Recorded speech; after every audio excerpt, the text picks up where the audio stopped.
aku Thalita Safa Amelia dari Prodi Hukum Fakultas Hukum Universitas PGRI Madiun. Dan selama 1 menit atau 2 menit ke depan, aku ingin sharing terkait perjanjian. Nah, mungkin kita sering bikin janji, tapi bingung itu sah di mata hukum atau enggak. Dan gimana kalau perjanjian itu secara lisan?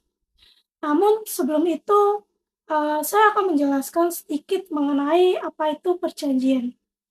Menurut pasal 1313 KUH Perdata, suatu perjanjian adalah suatu perbuatan dengan mana satu orang atau lebih mengikat dirinya terhadap satu orang lain atau lebih.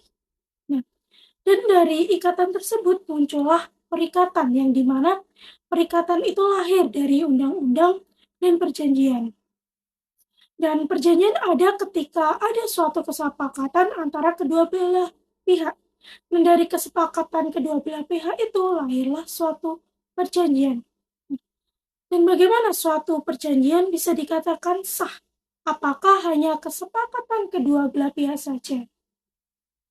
Mari kita bahas. Jadi di Indonesia perjanjian itu baru dianggap sah kalau memenuhi 4 syarat pasal 1320 KUH Perdata. Yang pertama, harus ada kesepakatan. Jadi kesepakatan itu tanpa paksaan. Yang kedua, harus cakap. Artinya, cakap di sini itu sudah dewasa dan sadar secara hukum. Kemudian yang ketiga, yaitu objeknya harus jelas. Dan yang keempat, isinya nggak boleh melanggar hukum atau kesusilaan. Satu syarat nggak terpenuhi, maka perjanjian itu dapat dibatalkan atau batal demi hukum. Syarat 1 dan 2 itu masuk ke syarat subjektif. Dan syarat 3 dan 4 itu masuk ke syarat objektif. Apabila syarat subjektif tidak dipenuhi, maka dapat dibatalkan. Dan apabila syarat objektif yang tidak terpenuhi, maka batal demi hukum. Lalu bagaimana kalau perjanjian itu lisan? Nah, dalam pasal 1320 KUH Perdata, tidak ada satu pasal pun yang menyebutkan bahwa perjanjian itu harus dibuat secara tertulis. Maka, perjanjian yang dibuat secara lisan itu adalah sah menurut hukum. Dan bagaimana pembuktiannya?